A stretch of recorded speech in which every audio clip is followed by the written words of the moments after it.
मनुस्मृति पर आधारित संविधान चाहते हैं। मैकाले की नई शिक्षा नीति ने इस देश में पहली बार ये व्यवस्था दी थी कि हर भारत के हर नागरिक को, हर बच्चे को शिक्षा प्राप्त करने का अधिकार है। और मनुस्मृति कहती है कि केवल ब्राह्मण वर्ग को ही शिक्षा देने और शिक्षा लेने का अधिकार है। शूद्र वर्ग को ना नए कपड़े पहनने का अधिकार है, ना पक्के मकान में रहने का अधिकार है, ना अच्छे बर्तनों में खाना खाने का अधिकार है, ना बराबर में बैठने का अधिकार है, ना किसी धर्म ग्रंथ को सुनने या पढ़ने का अधिकार है। ये इस तरह का हिंदू राष्ट्र ये चाहते हैं। हिंदू राष्ट्र का केवल एक प्रयास है कि हम लोग अपनी बुद्धि का प्रयोग करना बंद कर दें और उनकी बुद्धि के अनुसार चलें। खुद डॉक्टर से दवाई लेंगे, हमें बहकाएंगे कि मंत्र से इलाज कर दूंगा, हमारे बच्चों को कावड़ लेने के लिए भेज देंगे, अपने बच्चों को विदेश में पढ़ाएंगे अंग्रेजी स्कूलों, उनके बच्चे IAS IPS बनेंगे, हमारे बच्चों के हाथ में त्रिशूल देकर उन्हें दंगाई बनाने का।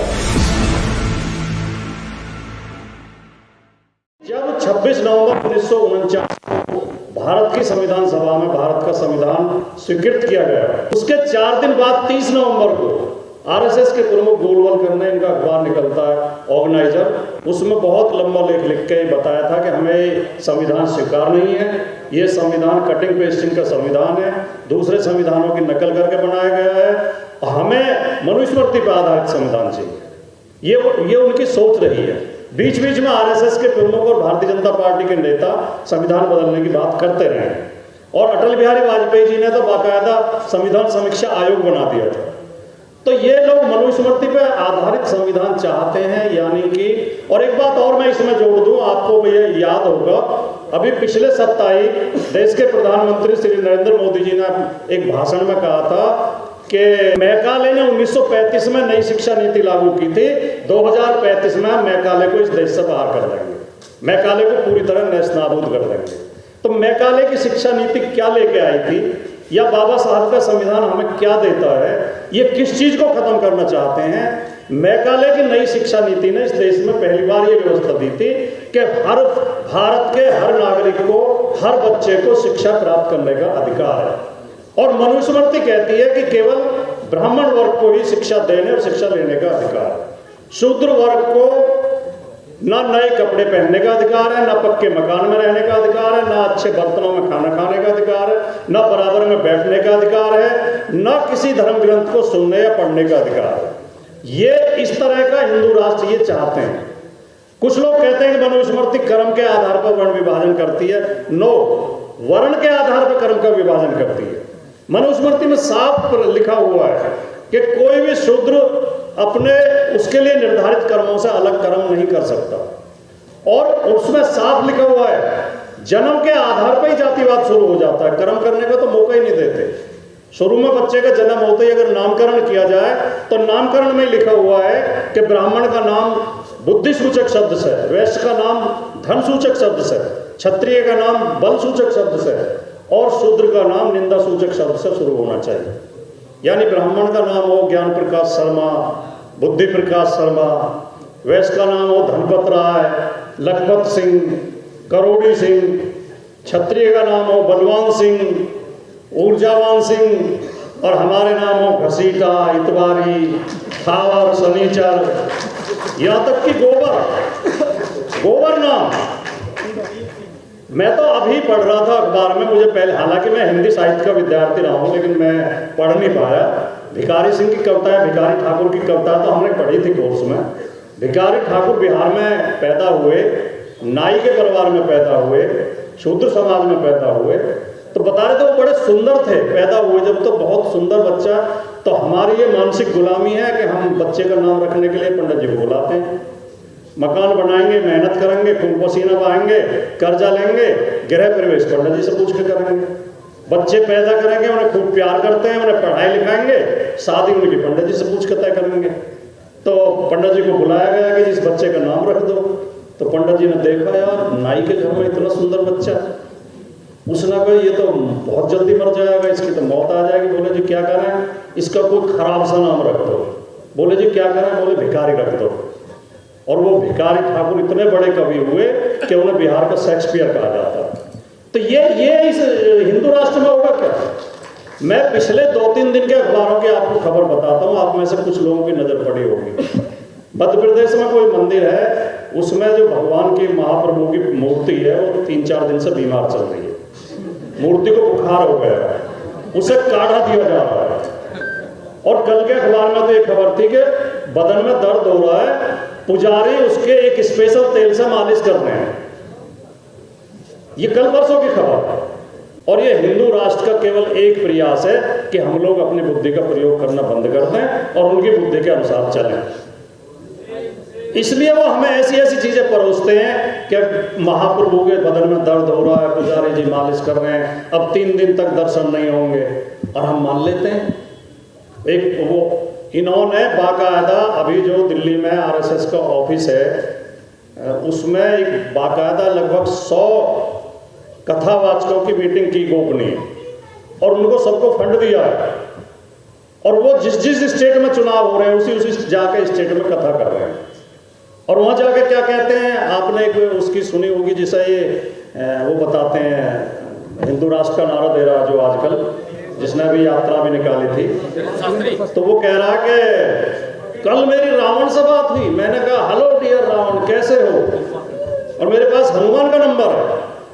और उसने ये भी कहा मीडिया के सामने कहा कि मुझे मोदी जी मुझे मौका दें, मैं बता दूंगा आतंकवादियों का आक्रमण कब होने वाला है देश के ऊपर, कहां से आतंकवादी आएंगे।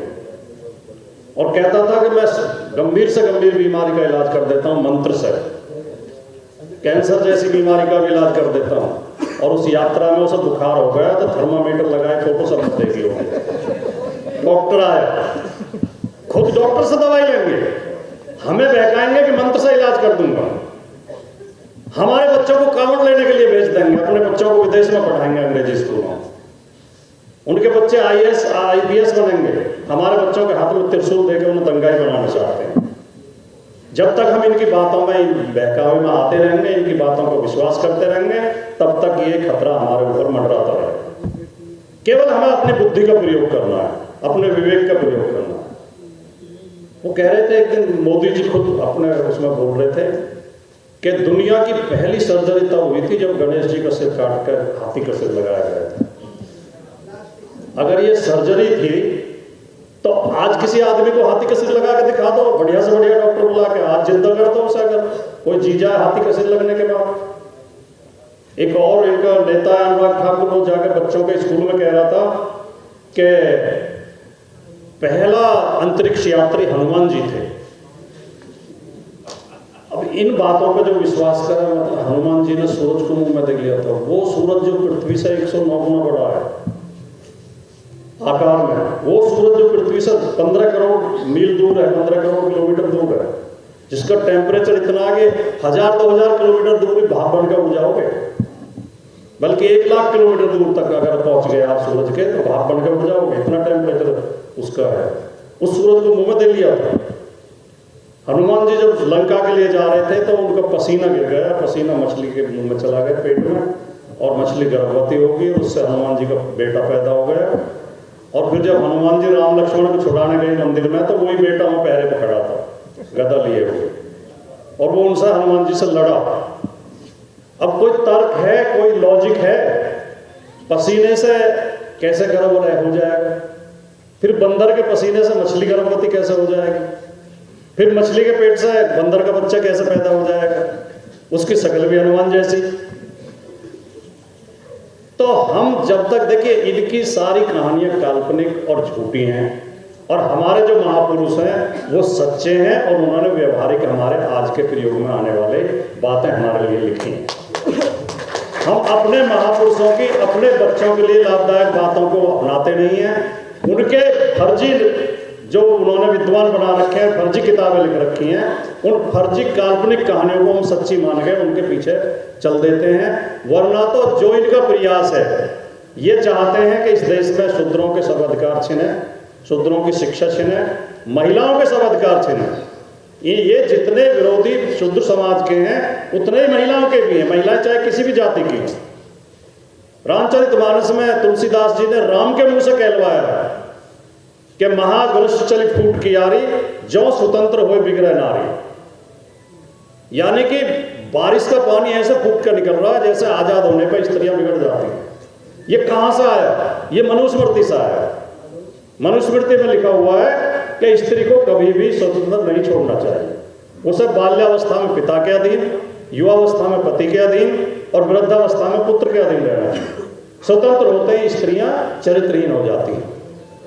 और मनुस्मृति में यह भी लिखा हुआ है कि जिस तरह अग्नि मल को जलाने पे भी अपवित्र नहीं होती, पवित्र ही बनी रहती है, इसी तरह ब्राह्मण कितना ही कुकर्म करे वो कभी अपवित्र नहीं होता, वो सदैव पूजनीय बना रहता है। वही तुलसीदास जी ने लिखा है उसमें कि पूजिए विप्रशील गुणहीना शूद्र गुणगण ज्ञान प्रवीणा।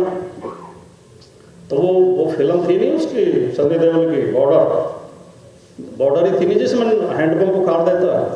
अच्छा गदर मैं कम देखता हूँ, उसमें कहते हैं वो बुलवाते हैं उससे बोल पाकिस्तान जिंदाबाद, उसने कि पाकिस्तान जिंदाबाद, वो बोल कुछ और बुलवाते फिर कहते हैं बोल हिंदुस्तान मुर्दाबाद। तो इस बात पे हैंडपंप उखाड़ लेता है कि तुम्हारा पाकिस्तान जिंदाबाद रहे हमें कोई दिक्कत नहीं है, लेकिन हमारा हिंदुस्तान कैसे मुर्दाबाद हो जाए। तो भैया तुम अपने गुणहीन को पुजवा लो, चलो मान लिया, लेकिन हमें यूं क्यों कह रहे हो कि नहीं चाहे कितना ही गुणवान हो, पूज्य विप्रशील गुणहीना शूद्र न गुणगण ज्ञान प्रवीणा। तो दूसरी बात पे तो हैंडपंप को फट जाना चाहिए, समझ लो बात। दो पंक्तियां याद आ रही थी, मैं वो सुना के अपनी बात समाप्त करता हूं कि उस तरह जिन पर चले हैं मान्यवर, उस तरह जिन पर चले हैं मान्यवर वे हमारे ही गले हैं मान्यवर, और झेल जाते हैं खुशी से हर सितम ये हमारे हौसले हैं मान्यवर। और साफ गोई से जिन्हें परहेज है, साफ गोई से जिन्हें परहेज है हम उन्हें अक्सर खले हैं मान्यवर। और भूख पर चर्चा, गरीबी पर बहस, ये सब बड़ों के चोंचले हैं मान्यवर। धन्यवाद। जय भीम।